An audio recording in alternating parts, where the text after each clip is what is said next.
This Monday, December 1st, general elections are underway in Saint Lucia, where more than 179,000 people are expected to vote. Our correspondent, Belen de Santos, brings us more details.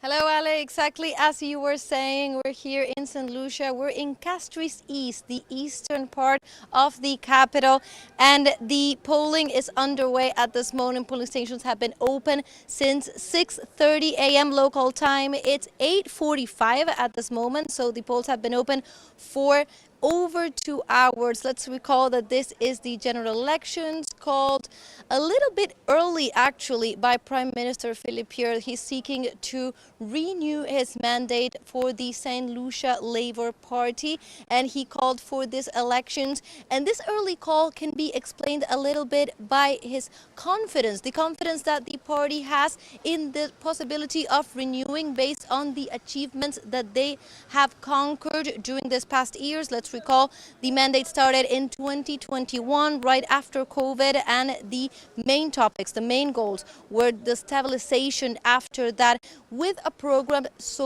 focused on social measures. One of the most prominent of them, for example, was the establishment of a national minimum wage. That national unification was one of the first for Saint Lucia. Along with that, several plans, for example, to boost youth jobs creations as well. So those were some of the measures. Now the SLP is now leading with the opposition, that is the United Workers' Party, led by Alain Chastanet. He actually was Prime Minister right before Prime Minister Philippe here in Saint Lucia.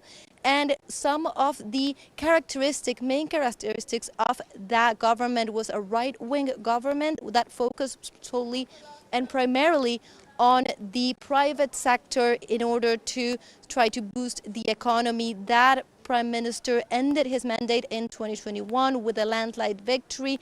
And as we were saying, the SLP is trying at this moment to revalidate for 5 more years. Let's recall 17 constituencies that are fighting vote to vote in order to obtain that majority. Whoever gets the majority of the 17 will elect the Prime Minister. And actually, this, where we are right now, Castries East, is the constituency where the Prime Minister is candidate himself. So that is one of the local facts to take into account. We will have more on this election, but for now I leave you with a little bit of what we were seeing yesterday on the day before the election. So Ale, that is all for now. You can see the package and we'll come back with contact in future news briefs.